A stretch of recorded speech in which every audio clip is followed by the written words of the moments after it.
يا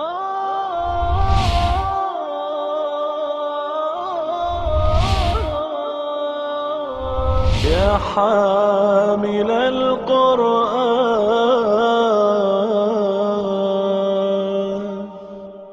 اعوذ باللہ من الشیطان الرجیم. بسم اللہ الرحمن الرحیم. ان الذين آمنوا والذين هادوا والنصارى والصابئين من آمن بالله واليوم الآخر وعمل صالحا فلهم أجرهم عند ربهم ولا خوف عليهم ولا هم يحزنون.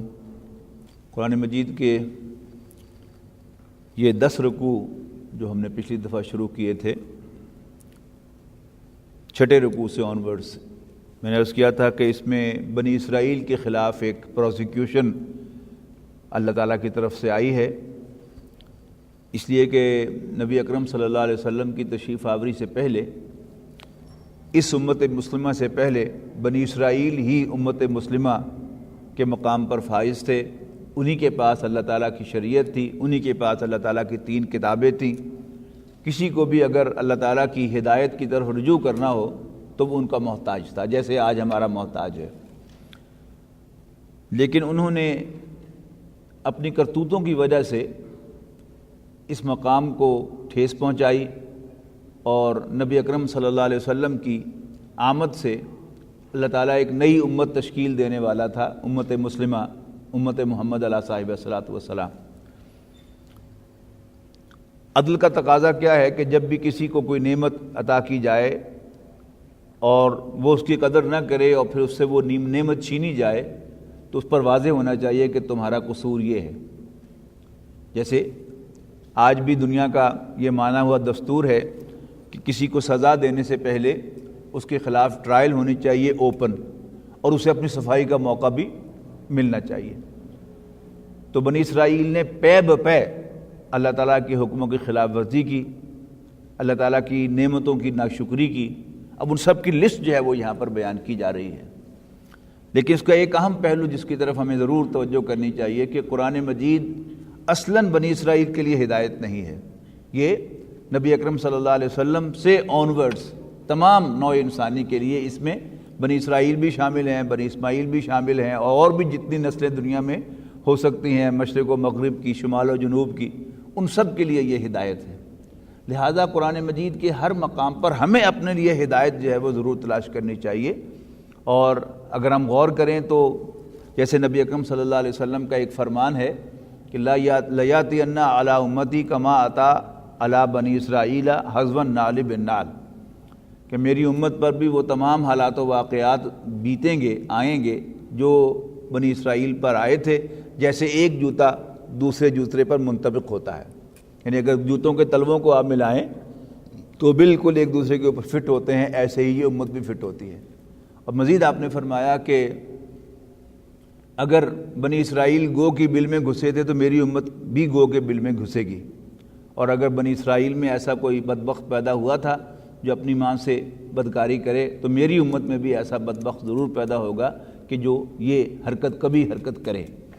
تو یہ ساری کی ساری حرکات جو یہاں پر بیان ہو رہی ہیں وہ سب کی سب جو ہیں وہ آپ کو اس کے کچھ نہ کچھ یعنی واقعات بنی اسرائیل کی بجائے بنی اسماعیل میں اور امت محمد علیہ صاحب الصلاۃ والسلام میں بھی مل جائیں گے، اپنے گرد و نواح میں، اپنی سوسائٹی میں، اپنی امت کے اندر بھی مل جائیں گے. وَإِذْ قُلْتُمْ يَا مُوسَىٰ لَن نَّصْبِرَ عَلَىٰ طَعَامٍ وَاحِدٍ فَادْعُ لَنَا رَبَّكَ يُخْرِجْ لَنَا مِمَّا تُنبِتُ الْأَرْضُ مِن بَقْلِهَا وَقِثَّائِهَا وَفُومِهَا وَعَدَسِهَا وَبَصَلِهَا.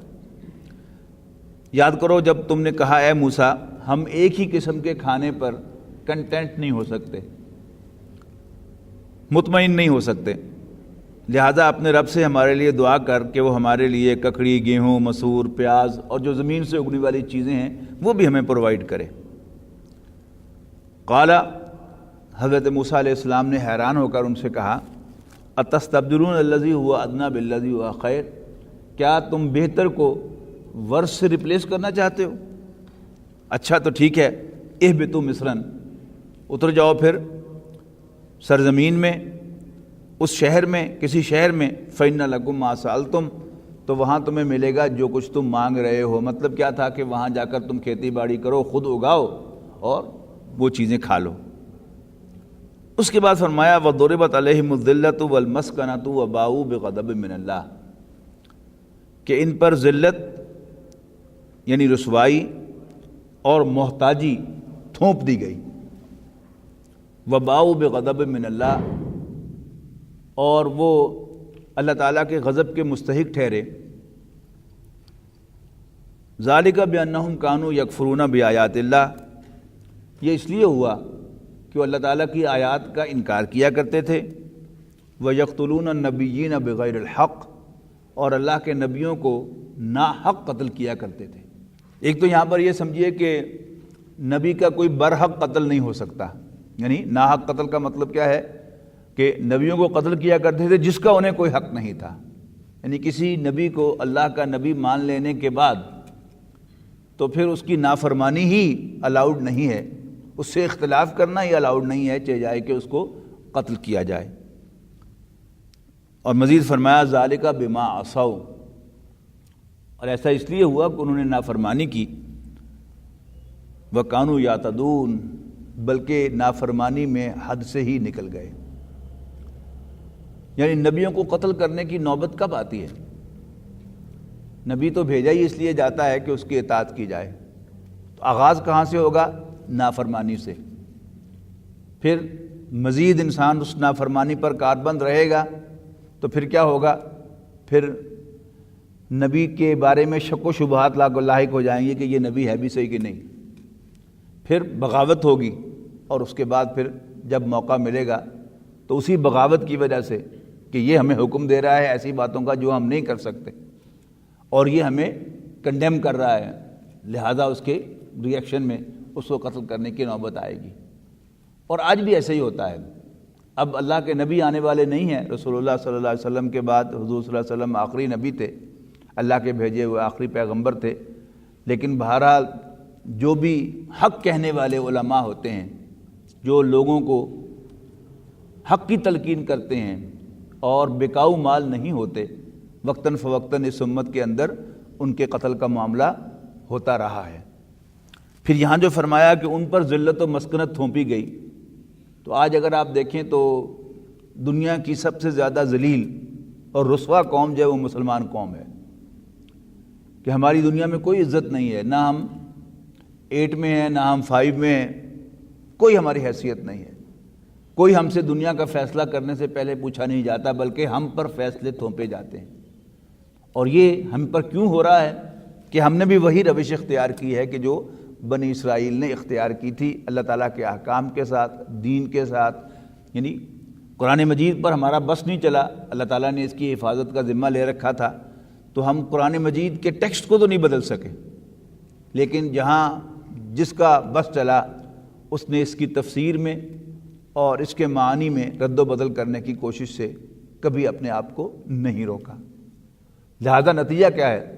آج ہم ذلیل قوم ہیں، اور وہ قوم جس کا قرآن مجید میں ذکر ہے کہ ان پر ذلت رسوائی تھوپی گئی تھی، آج وہ دنیا کو ڈکٹیٹ کرتی ہے.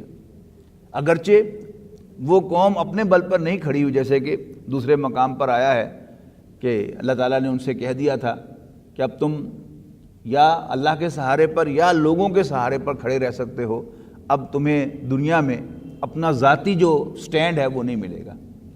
یعنی اس وقت یہودیوں کو جو دنیا میں ایک مقام ملا ہوا ہے وہ عیسائیت کے بل پر ہے. اور اگر آج عیسائی ان کو بیک کرنا چھوڑ دیں تو شاید فلسطینی جو ہیں وہ ان کا تکہ بوٹی کر دیں اور ان کا وجود ہی ختم کر دیں. اب آئیے آج کے سبق کی طرف.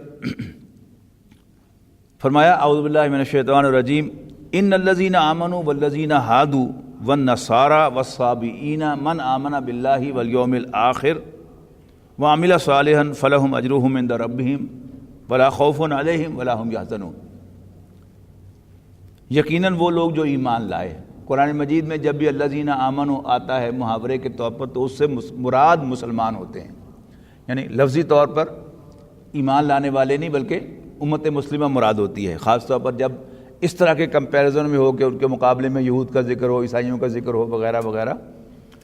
تو ان الذین آمنوا، یقیناً مسلمان، والذین ہادوا، اور یہودی. یہاں بھی یہ دونوں ورب کے طور پہ آئے ہیں. آمن بھی ورب کے طور پر آیا ہے اور ہادو بھی ورب کے طور پہ آیا ہے. اس کی دو وجوہات بیان کی جاتی ہیں. ایک تو حضرت یعقوب علیہ السلام کے سب سے بڑے بیٹے یہودا تھے، اور ایک خیال یہ ہے کہ یہ اپنے آپ کو ان کی طرف منسوب کرتے ہیں. اگر یہ بات ہو تو پھر یہ ورب کے صیغے میں نہیں آنا چاہیے تھا. دوسری رائے یہ ہے کہ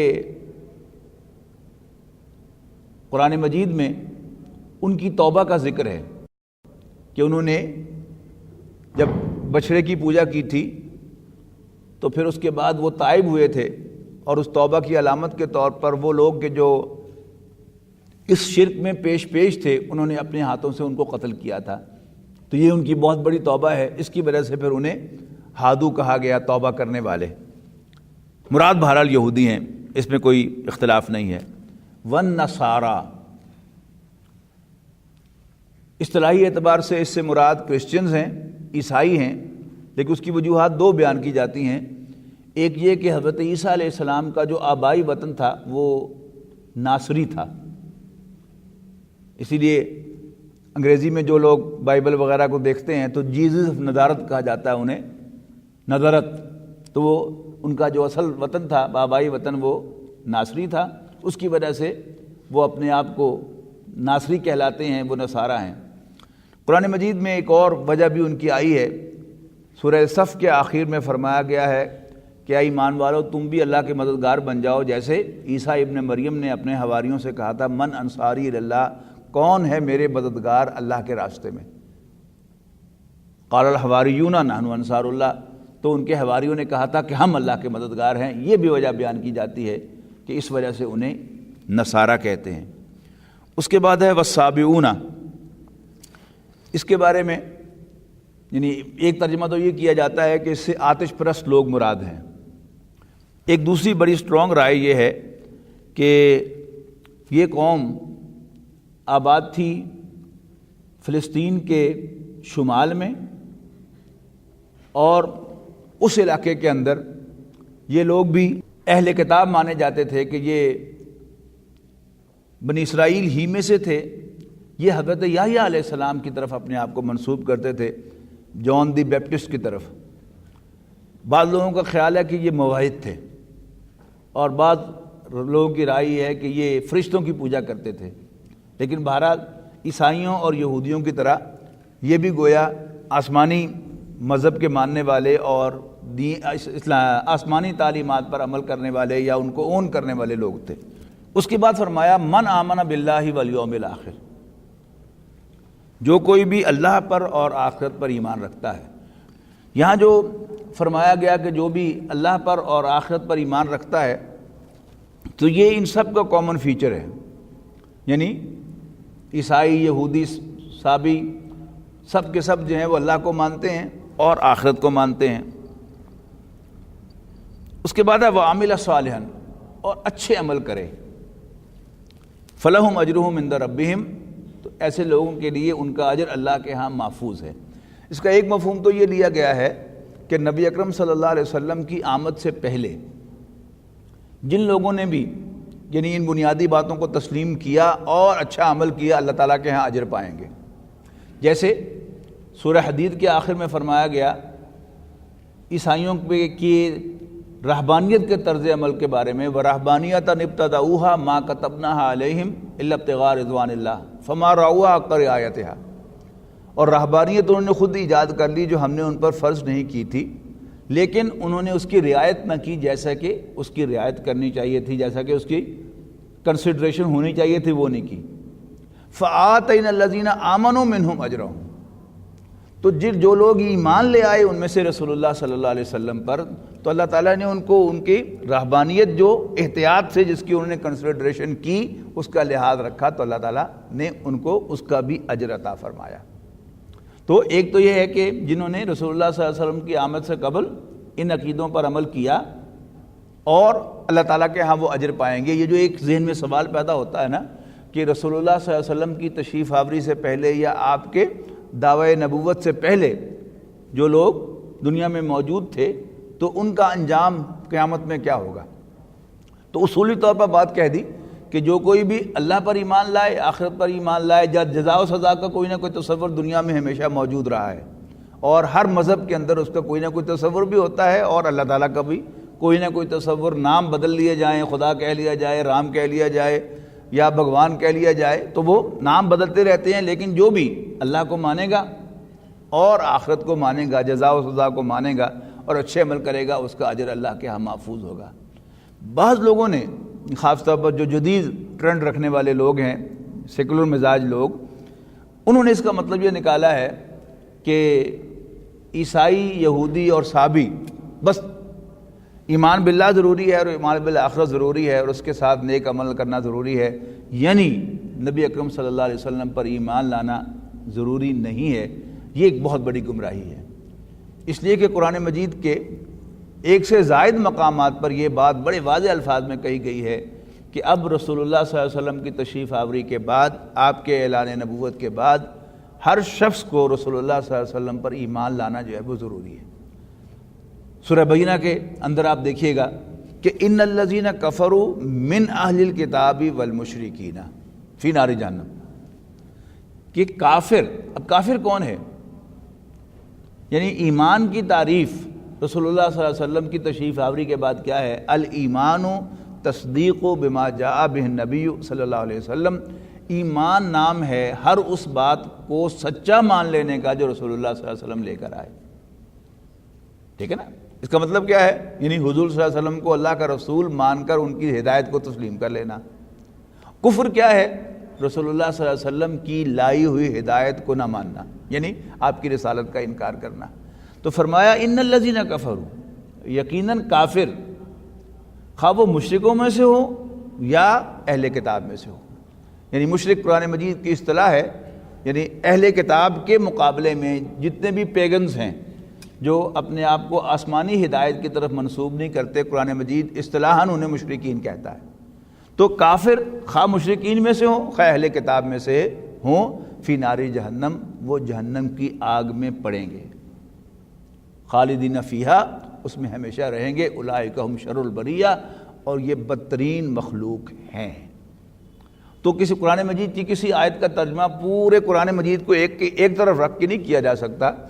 قرآن مجید کی ہر آیت جو ہے وہ دوسری آیات کے ساتھ پڑھی جاتی ہے اور سمجھی جاتی ہے، یہی اس کا صحیح طریقہ ہے۔ اور اگر ہم اس طریقے کو چھوڑ کر اور رسول اللہ صلی اللہ علیہ وسلم اور صحابہ کرام نے جو مفہوم ان آیات کا لیا ہے اس کو چھوڑ کر کوئی اور مفہوم لیں گے تو پھر وہ گمراہی ہوگی، اس میں ہدایت کا کوئی پہلو نہیں ہوگا۔ فلہم اجرہم عند ربہم، تو ان کا اجر ان کے پاس ہے، ان کے رب کے پاس ہے۔ فلا خوف علیہم ولا ہم یحزنون، تو نہ تو انہیں ڈرنا چاہیے اور نہ ہی وہ غمگین ہوں گے۔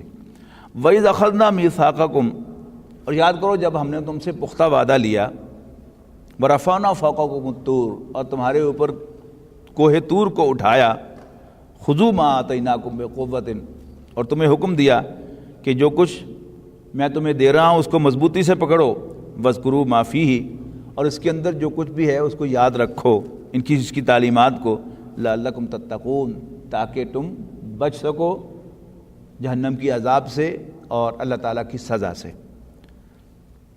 یہ ایک واقعہ ہے کہ جب حضرت موسیٰ علیہ السلام بنی اسرائیل کے سرکردہ افراد کو لے کر کوہ طور پر گئے تورات لینے کے لیے، تو انہوں نے تورات لینے سے انکار کیا کہ نہیں ہم سے احکام پر عمل نہیں ہوتا۔ تو اللہ تعالیٰ نے کہا کہ پھر میں تمہیں سزا دینے پر تو قادر ہوں۔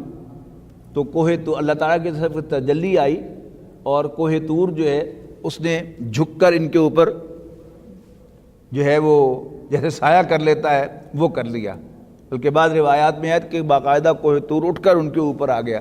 لیکن بہرحال کوئی بھی کیفیت تھی، انہیں محسوس یہ ہوا کہ اب یہ گرا کے گرا ہمارے اوپر، جیسے کوئی چیز جو ہے، کوئی اونچی دیوار جو ہے وہ ٹلٹ ہو رہی ہو، اس کے بارے میں کیا اندازہ ہوتا ہے کہ یہ گری کے گری ہمارے اوپر۔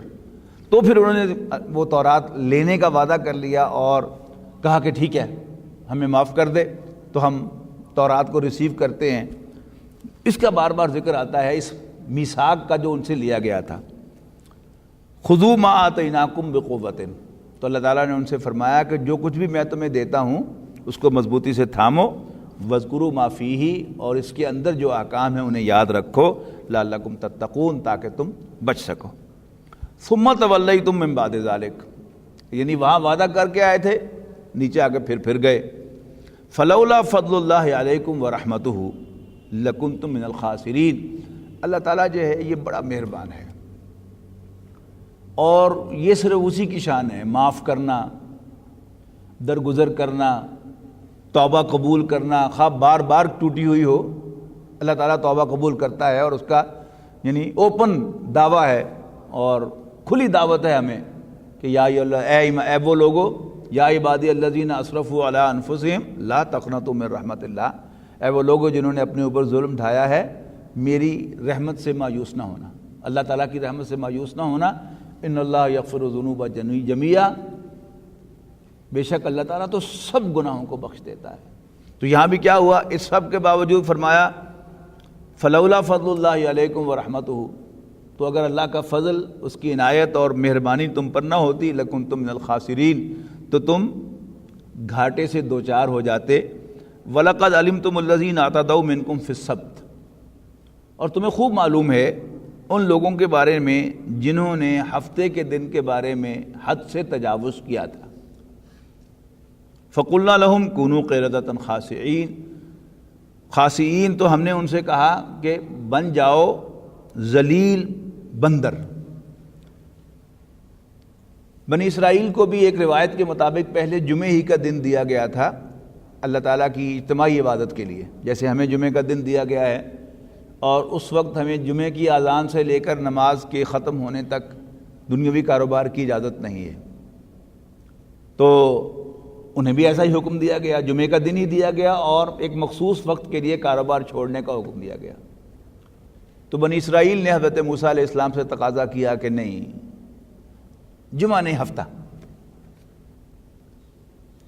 حضرت موسیٰ علیہ السلام نے دعا کی تو اللہ تعالیٰ نے کہا کہ ٹھیک ہے، اگر دن تمہارے چوائس کا تو وقت ہمارے چوائس کا. پھر صبح طلوع آفتاب سے لے کر غروب آفتاب تک دا ہول ڈے تمہیں کاروبار کرنے کی اجازت نہیں ہوگی. جن لوگوں کا یورپ اور امریکہ میں آنا جانا ہوا ہے انہیں معلوم ہے کہ یہودی جو پریکٹسنگ یہودی ہے وہ ہفتے کے دن دکان پر نہیں جاتا، اور یعنی مختلف جو علاقے یہودیوں کے ہیں ان میں آپ اگر صبح سویرے کہیں گاڑی پر نکلیں سفر کے لیے تو وہاں پر یہودی جو ہے وہ جوک در جوک وہ سینگوگز کی طرف جو ہے وہ صبح سویرے جا رہے ہوتے ہیں عبادت کرنے کے لیے. اب یہ ایک بستی تھی کہ جو بنی اسرائیل کی بستی کی جو ساحل سمندر پر آباد تھی، اور مچھلیاں پکڑنا ان کا پیشہ تھا. اللہ تعالیٰ نے جانوروں کو بھی سمجھ دی ہے. مچھلیوں نے محسوس کیا کہ ہفتے کا ایک دن ایسا ہے سیچرڈے کہ جس دن ہمیں پکڑا نہیں جاتا، یا یہ بھی کہہ سکتے ہیں کہ اللہ تعالیٰ نے ان کا امتحان لینے کے لیے مچھلیوں سے کہا کہ ذرا ساحل سمندر کے پاس آ کر اٹکیلیاں لو ہفتے کے دن. تو ان کے منہ میں پانی بھر آیا کہ اچھا ہفتے کے دن تو زیادہ شکار آتا ہے اور ہفتے کا دن ہم پکڑ نہیں سکتے، کیا کیا جائے.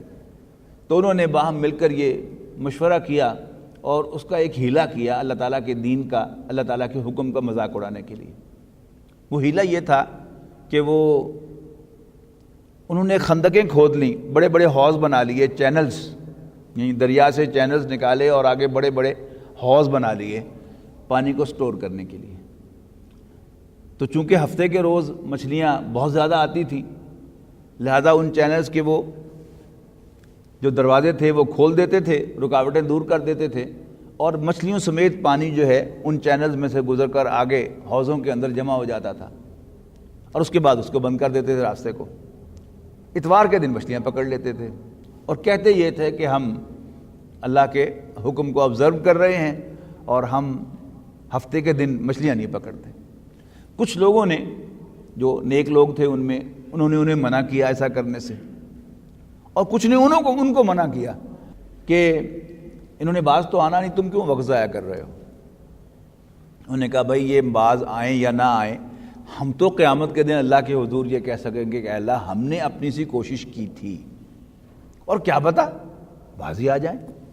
دعوت و تبلیغ کی اصل سپرٹ جو ہے وہ یہی ہے، یعنی یہ سمجھ کر کہ لوگ مانتے تو ہے نہیں، یہ کام چھوڑا نہیں جا سکتا، اور اس کی امید بھی رکھنی چاہیے کہ شاید کچھ لوگ باز آ جائیں اور اللہ تعالیٰ کے ہاں کم سے کم عذر تو پیش کر سکیں گے کہ ہم نے اپنی سی کوشش اس برائی کو روکنے کی تھی۔ ان پر عذاب آیا اللہ تعالیٰ کی طرف سے۔ وہ عذاب کیا تھا کہ اللہ تعالیٰ نے ان کے چہرے مسخ کر دیے اور انسانوں کو بندر بنا دیا، اور بخاری شریف کی ایک روایت کے مطابق ہے کہ وہ پھر مر گئے، ان کی نسل آگے نہیں چلی، یعنی معلوم ہوا کہ یہ جو اس وقت بندر ہیں یہ ان کی نسل نہیں ہے۔ یہاں اس کا ذکر ہے کہ وَلَقَدْ عَلِمْتُمُ الَّذِينَ اعْتَدَوْا مِنْكُمْ فِي السَّبْتِ، تمہیں خوب معلوم ہے ان لوگوں کے بارے میں کہ جنہوں نے تم میں سے ہفتے کے دن کے سلسلے میں زیادتی کی تھی۔ فَقُلْنَا لَهُمْ كُونُوا قِرَدَةً خَاسِئِينَ، تو ہم نے ان سے کہا کہ ذلیل بندر بن جاؤ۔ فَجَعَلْنَاهَا نَكَالًا لِمَا بَيْنَ يَدَيْهَا وَمَا خَلْفَهَا وَمَوْعِظَةً لِلْمُتَّقِينَ، تو ہم نے بنا دیا ان کو اس وقت کے لوگوں کے لیے بھی اور بعد میں آنے والے لوگوں کے لیے بھی ایک عبرت، اور اللہ سے ڈرنے والوں کے لیے ایک نصیحت۔ اب جو میٹیریلسٹ مائنڈ کے لوگ ہیں کہ جو یہ سمجھتے ہیں کہ اللہ تعالیٰ کا قانون، جو فزیکل لاز اللہ تعالیٰ نے بنائے ہیں وہ تبدیل کبھی نہیں ہوتے، اور وہ معجزات کے منکر ہیں، انہوں نے کہا کہ نہیں یہ محاورتاً کہا گیا ہے کہ ہم نے ان کو بندر بنا دیا، یعنی بندر جو ہے یہ لالچی ہوتا ہے، تو وہ لالچی تھے، بہت زیادہ لالچ کیا تھا انہوں نے، اس لیے کہا ہے کہ بندر بن گئے۔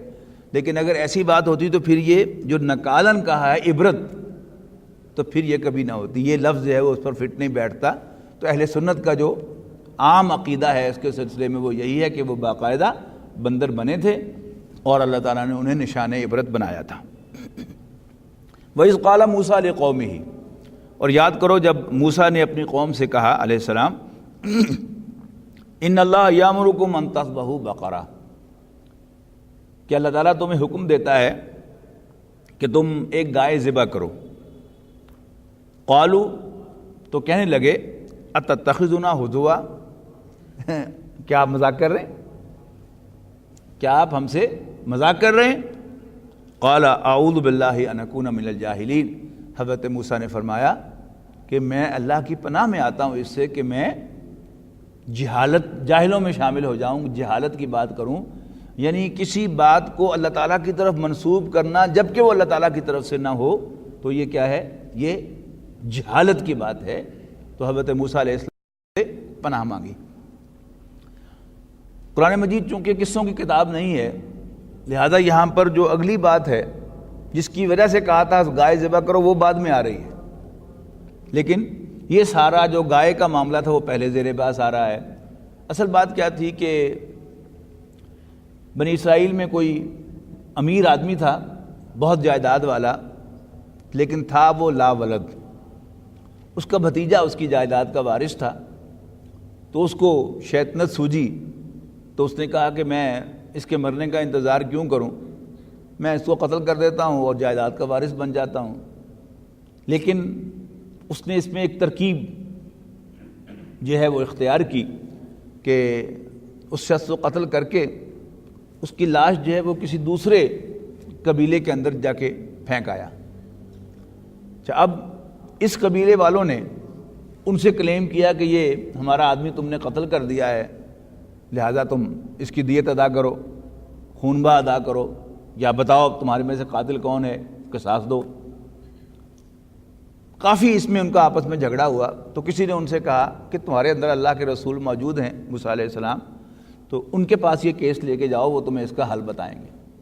تو حضرت موسیٰ علیہ السلام کے پاس آئے، تو حضرت موسیٰ علیہ السلام نے یعنی اللہ تعالیٰ کا حکم ان کو پہنچایا، یعنی حضرت موسیٰ نے اللہ تعالیٰ سے رجوع کیا ہوگا، تو کہا کہ اللہ تعالیٰ تمہیں حکم دے رہا ہے کہ تم ایک گائے ذبح کرو، اور گائے ذبح کر کے اس کا ایک گوشت کا ٹکڑا جو ہے وہ اس ناش کو آ کے مس کرو، تو یہ خود زندہ ہو کر بتائے گا کہ میرا قاتل کون ہے۔ اب وہ حکم ہے کہ اب حضرت موسیٰ علیہ السلام نے ان کو دیا، تو انہوں نے کہا کہ آپ ہم سے مذاق تو نہیں کر رہے کہیں؟ موسیٰ علیہ السلام نے کہا اللہ کی پناہ کہ میں تم سے ایسی بات کہوں کہ جو اللہ نے نہیں کہی، یہ تو بڑی جہالت کی بات ہے، اور ایسا میں ہرگز نہیں کر سکتا۔ قالوا ادع لنا ربک، اب ظاہر ہے کہ جب ایسے کیسز ہوتے ہیں، اگر آپ وہ جو فورینزک جو سیریز ہوتی ہیں ان کو آپ دیکھیں تو اس کو بڑی باریک بینی سے مجرم تک پہنچا جاتا ہے، اور وہ شخص کے جو تحقیقات میں پیش ہوتا ہے اکثر و بیشتر وہ خود ہی مجرم ہوتا ہے۔ اب وہ شخص چونکہ نہیں چاہتا تھا کہ یہ چیز جو ہے وہ ایکسپوز ہو، اس کا نام جو ہے وہ آئے، اسے یقین ہو گیا کہ اب اللہ کے رسول صلی اللہ علیہ وسلم حضرت موسیٰ علیہ السلام نے اگر یہ کہا ہے تو پھر میں ایکسپوز ہونے والا ہوں، تو اس نے یعنی حضرت موسیٰ علیہ السلام کے اس حکم کو ٹالنے کی کوشش کی، کبھی ادھر سے کبھی ادھر سے کبھی ادھر سے۔ اب یہ دیکھیے وہ کیسے ٹالتا ہے۔ اور ہم بھی جب اللہ تعالیٰ کا کوئی حکم ہم نے نہ ماننا ہو تو ہم پھر اسی طرح کے سوالات جو ہے اٹھاتے ہیں کہ یہ ہے کیسے ہوگا اور وہ کیسے ہوگا، ایسا کیوں کریں گے، ایسا کیوں کریں گے۔ بالکل وہی پکچر ہے کہ جو آج بھی آپ کو زندہ نظر آتی ہے۔ تو وہ کہنے لگے قالوا ادع لنا ربک یبین لنا، تو کہنے لگے کہ موسیٰ ذرا پکاریے نا آپ ہماری طرف سے اپنے رب کو، یبین لنا ما ہی، کہ وہ ہم پر واضح کرے کہ وہ کیسی گائے ہوگی۔ قال انہ یقول، حضرت موسیٰ علیہ السلام نے فرمایا، اللہ تعالیٰ کا حکم ہے، اللہ تعالیٰ کہتا ہے انہا بقرۃ لا فارض ولا بکر، کہ یہ گائے ہوگی جو نہ تو بوڑھی ہوگی اور نہ ہی بالکل ہی جوان، یعنی بکر کہتے ہیں نا، باکرہ کہتے ہیں کماری لڑکی کو، ورجن کے معنوں میں آتا ہے، یعنی نہ تو بالکل ہی چھوٹی ہو اور نہ ہی بہت بوڑھی ہو، اوان بین ذالک، بلکہ اس کے بین ہو، ففعلوا ما تؤمرون، جو حکم ملا ہے کر گزرو۔ یعنی موسیٰ علیہ السلام نے ان کو توجہ دی کہ جلدی سے جلدی کر گزرو۔ قالوا ادع لنا ربک یبین لنا ما لونھا، پھر کہنے لگے کہ ذرا پکاریے نا اپنے رب کو کہ وہ ہم پر واضح کرے کہ اس گائے کا یا اس بیل کا رنگ کیا ہوگا۔ قال انہ یقول، حضرت موسیٰ علیہ السلام نے فرمایا کہ اللہ تعالیٰ کہتا ہے انہا بقرۃ صفراء، یہ ایک زرد رنگ کی گائے ہوگی۔ اب یہ دیکھیے یہ اب نارمل رنگ نہیں ہے، آپ نے کبھی زرد رنگ کی گائے دیکھی ہے؟ تو عام بیل اور گائے جو ہے وہ زرد رنگ کے نہیں ہوتے، لیکن اب اللہ تعالیٰ نے ان پر پابندی لگا دی کہ وہ زرد رنگ کی گائے ہوگی۔ فاقع لونھا، جس کا رنگ گہرا زرد ہوگا، یعنی صرف زرد ہی نہیں گہرا زرد، تسر الناظرین، جو دیکھنے والوں کو بہت بھلا لگے، سرور دے دے ان کو۔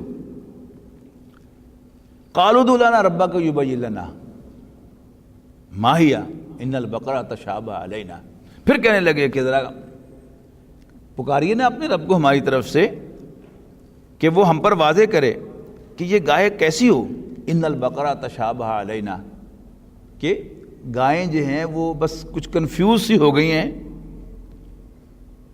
ایک دوسرے سے ملتی جلتی ہیں، وَإِنَّا إِنشَاءَ اللَّهُ لَمُهْتَدُونَ، اور انشاءاللہ ہم ہدایت پا جائیں گے۔ قَالَ إِنَّهُ يَقُولُ إِنَّهَا بَقَرَةٌ، اللہ تعالیٰ نے حضرت موسیٰ نے فرمایا کہ اللہ تعالیٰ کہتا ہے کہ وہ ایک گائے ہے، لا ذلول، جو کسی کام میں نہ لگی ہو، تثیر الارض، یعنی زمین کو جوتنے میں، وتسقی الحرث، اور رہٹ چلا کر پانی نکالنے میں، مسلمۃ لا شیۃ فیہا، اور اس میں کسی قسم کا کوئی داغ یا عیب نہ ہو۔ قالوا الآن جئت بالحق، تو کہنے لگے ہاں اب بات ہم پر واضح ہو گئی ہے، حق ہم پر واضح ہو گیا ہے۔ فذبحوها، تو انہوں نے اس کو ذبح کر دیا، وما کادوا یفعلون، حالانکہ وہ کرنے والے نہیں تھے۔ اور روایات میں آتا ہے کہ ایک غریب آدمی تھا، اس کے پاس وہ یونیک گائے تھی، اور پھر یہ اب ظاہر اللہ تعالیٰ نے فکس کر دیا کہ اس کا پیلا رنگ ہو اور گہرا پیلا ہو، کوئی عیب نہ ہو، کوئی نشان نہ ہو، اور وہ کبھی استعمال نہ ہوئی ہو، تو ایک غریب آدمی کے پاس تھی وہ گائے، اب اس کو منہ مانگی قیمت دے کر جا کے انہوں نے خریدا اور پھر اس کو ذبح کیا۔ اور اللہ تعالیٰ کے کام ہے نا، اللہ تعالیٰ جب کسی کو فائدہ پہنچانا چاہتا ہے تو اللہ تعالیٰ کو میرے آپ سے مشورہ کرنے کی ضرورت نہیں، کوئی میٹنگ بلانے کی ضرورت نہیں کہ جی کیسے یہ کام کیا جائے، اللہ تعالیٰ اس کے راستے خود نکال لیتا ہے۔ اور کسی کی حماقت جو ہے وہ اللہ تعالیٰ کی اس پلاننگ میں فٹ ہو جاتی ہے جا کے۔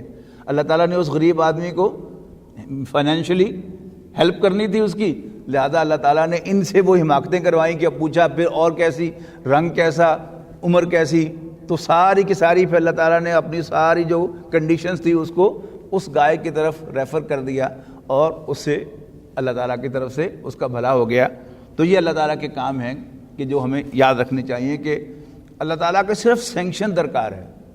اللہ تعالیٰ اگر آپ کی ہیلپ کرنا چاہتا ہے، مجھے کچھ عطا کرنا چاہتا ہے، تو اللہ تعالیٰ کے پاس وسائل جو ہیں وہ ان لمیٹڈ ہیں۔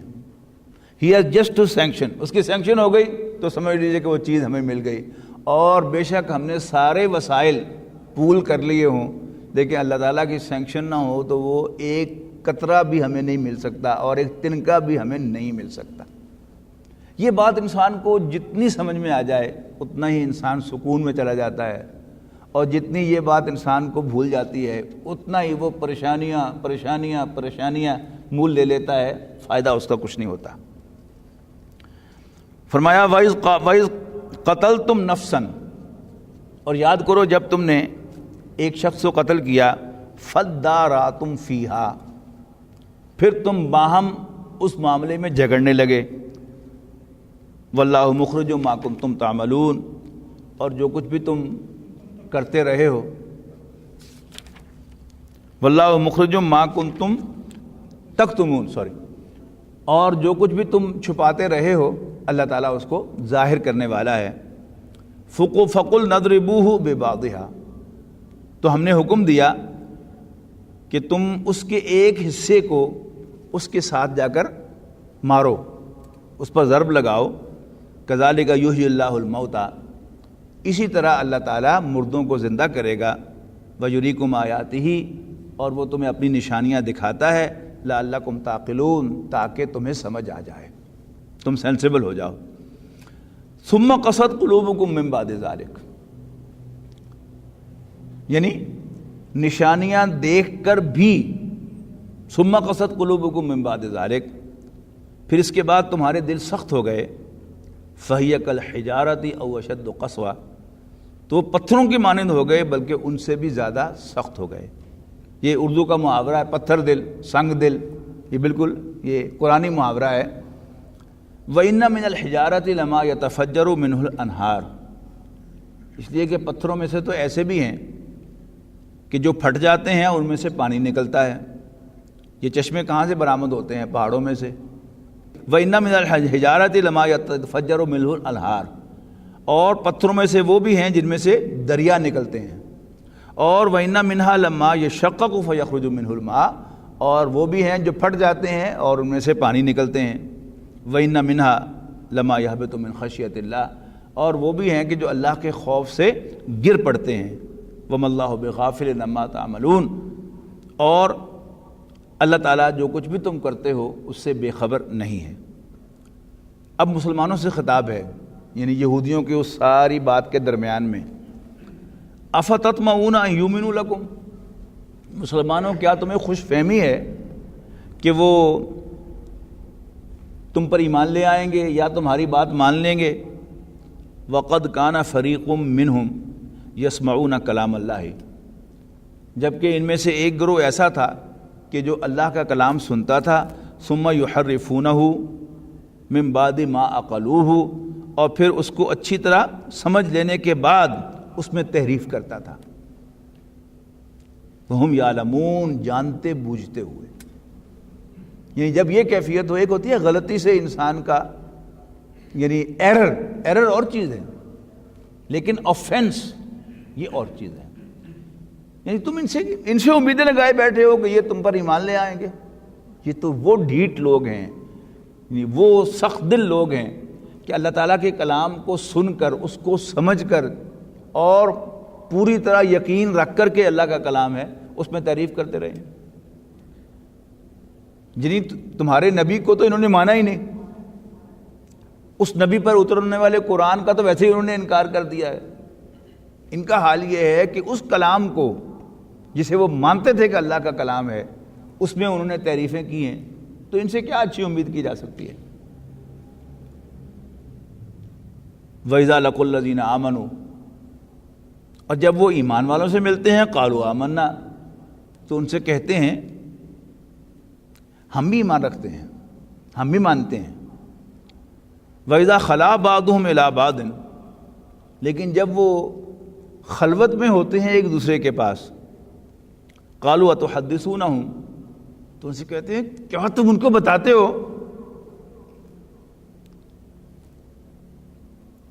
بِمَا فَتَحَ اللَّهُ عَلَيْكُمْ، جو کچھ اللہ تعالیٰ نے تمہیں بتا رکھا ہے، تم پر کھول رکھا ہے، لِيُحَاجُّوكُمْ بِهِ عِندَ رَبِّكُمْ، تاکہ کل قیامت کے دن وہ تمہارے رب کے سامنے تمہارے خلاف پروزیکیوٹ کر سکیں.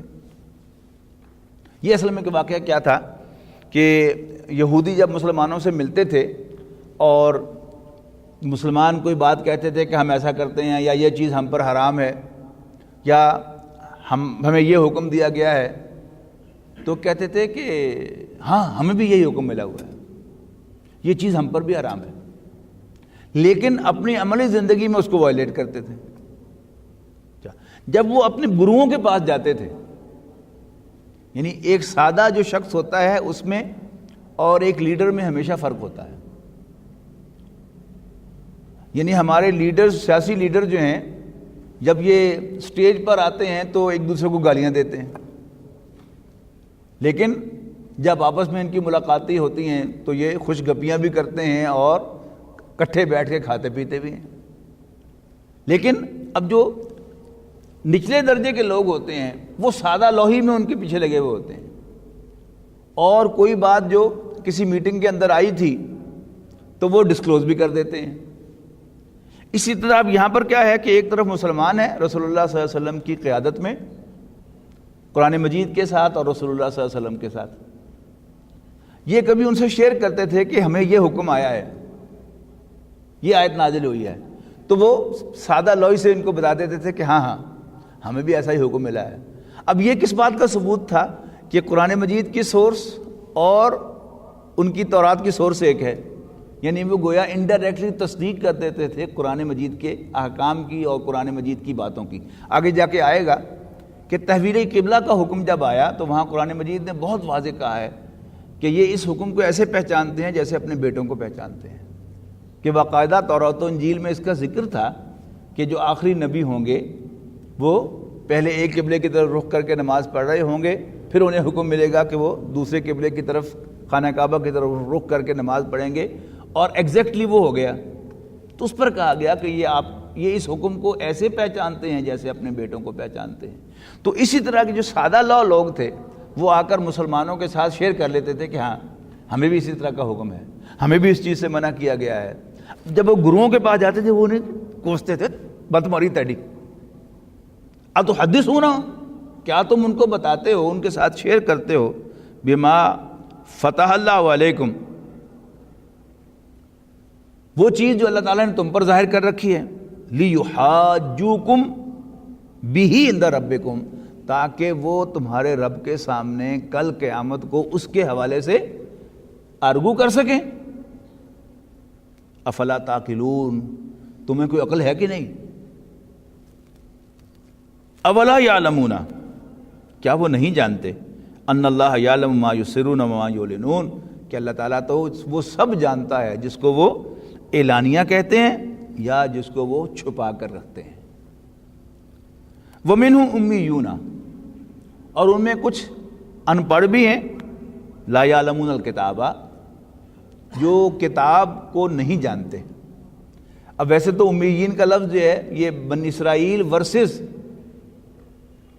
بنی اسماعیل آتا ہے، بنی اسماعیل کے لیے امیین کی اصطلاح ہے قرآن مجید میں، لیکن یہاں اپنے لفظی معنوں میں ہے کہ بنی اسرائیل میں سے بھی علماء جو خود تورات انجیل پڑھتے ہیں وہ بھی ہیں اور کچھ ان پڑھ بھی ہیں.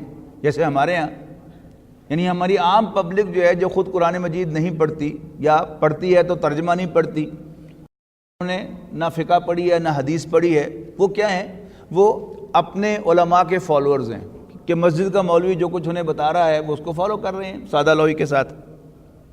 تو وَمِنْهُمْ أُمِّيُّونَ، تو ان میں سے کچھ ان پڑھ بھی ہیں، لا یعلمون الکتابہ، انہیں کچھ معلوم نہیں کتاب میں کیا لکھا ہے، الا امانیہ، یعنی انہیں صرف معلوم ہیں کچھ وشفل تھنکنگز، خار ہیں، بدکار ہیں، ڈوبے ہوئے ذلت میں ہیں، جو کچھ بھی ہیں تیرے محبوب کی امت سے ہیں۔ آج اس کا ریپلیکا ہمارے ہاں اس طرح سے ہے، وَإِنْهُمْ إِلَّا يَظُنُّونَ، اور وہ صرف گمان پر زندہ ہیں، یعنی ان کی خوش گمانی ہے کہ ہم حضور صلی اللہ علیہ وسلم کی امتی ہیں، ہم بخشے بخشائے ہیں، ہم پر ذمہ داریاں کیا ہیں، ہمیں کن باتوں سے منع کیا گیا ہے، کن باتوں کا حکم دیا گیا ہے، انہیں کچھ معلوم نہیں۔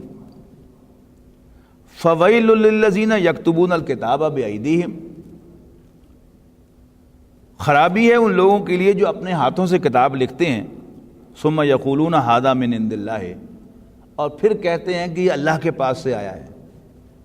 یعنی اصل مجرم جو ہیں وہ کون ہیں؟ علماء ان کے، کہ جو اپنے ہاتھوں سے تحریف کر کے لکھتے ہیں اور پھر اللہ تعالیٰ کی طرف منسوب کرتے ہیں، ورسز کون؟ امیین، ان کے ان پڑھ لوگ۔ ثم یقولون ھذا من عند اللہ، اور پھر کہتے ہیں کہ یہ اللہ کے پاس سے ہے، لیشتروا بہ ثمنا قلیلا، تاکہ وہ اس کی تھوڑی قیمت وصول کریں۔ تھوڑی قیمت سے مراد کیا ہے؟ کہ اللہ کی نشانی کی، اللہ کی آیت کی، اللہ کے حکم کی کوئی قیمت نہیں ہے۔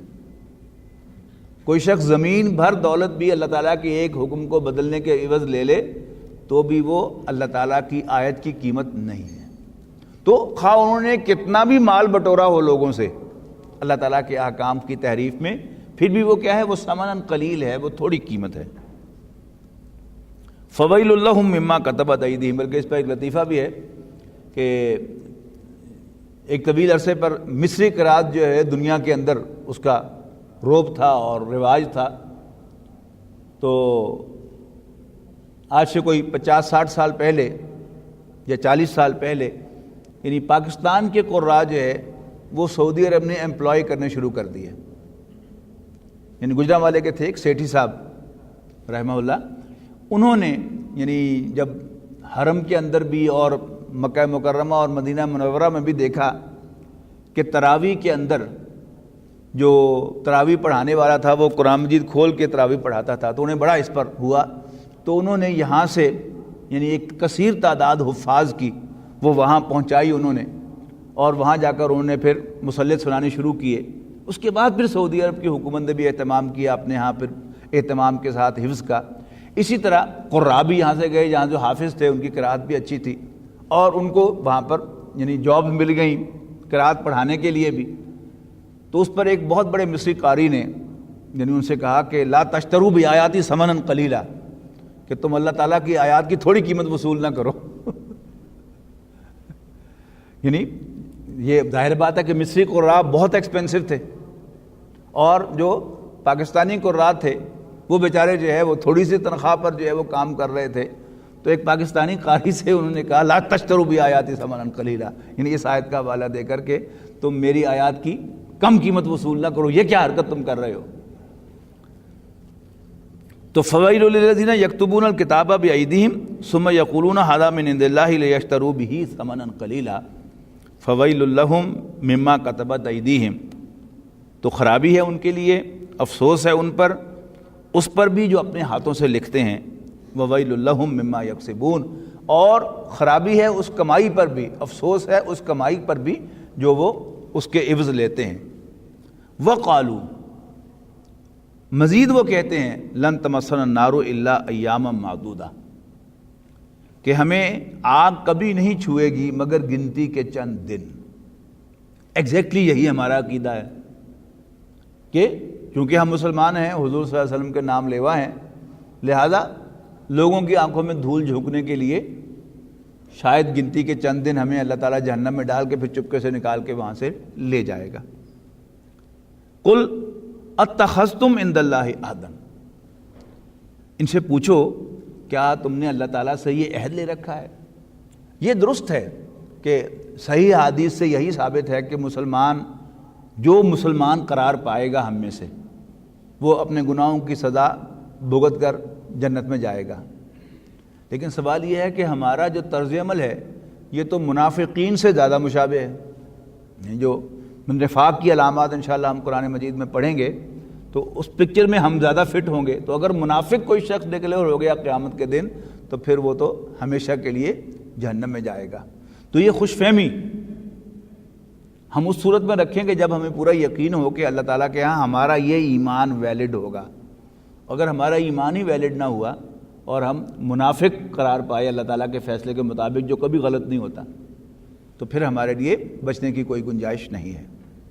وَقَالُوا لَن تَمَسَّنَا النَّارُ إِلَّا أَيَّامًا مَّعْدُودَةً قُلْ أَتَّخَذْتُم عِندَ اللَّهِ عَهْدًا، ان سے پوچھو تو کیا تم نے اللہ تعالیٰ سے کوئی عہد لے لیا ہے؟ فَلَن يُخْلِفَ اللَّهُ عَهْدَهُ، کہ اللہ تعالیٰ اپنے اس وعدے کی خلاف ورزی نہیں کرے گا۔ أَمْ تَقُولُونَ عَلَى اللَّهِ مَا لَا تَعْلَمُونَ، کیا تم اللہ تعالیٰ کے بارے میں وہ باتیں بھی کہتے ہو کہ جن کا تمہیں علم ہی نہیں ہے؟ بلا، بڑی سخت آیت ہے یہ۔ بلا، کیوں نہیں؟ من کسب سیئاتن،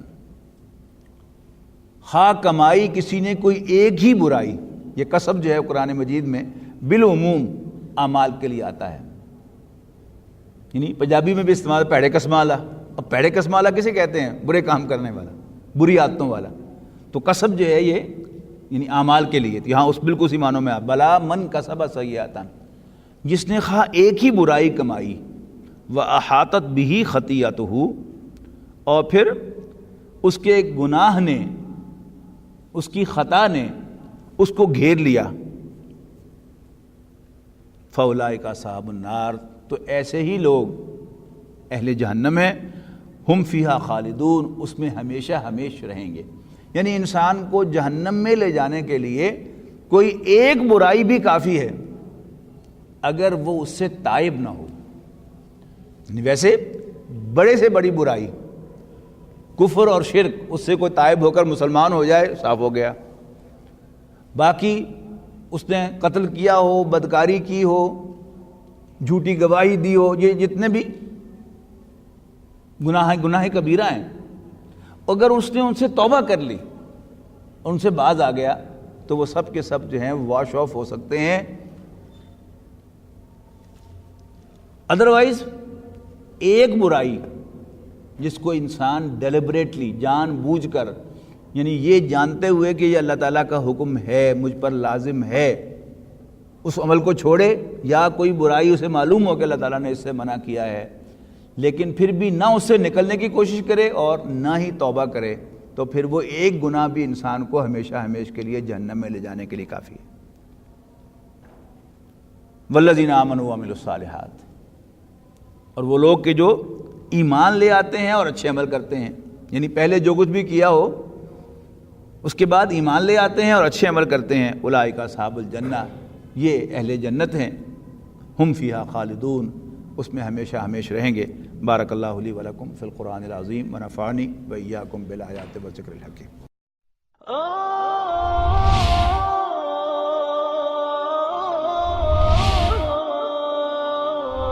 يا حامل القرآن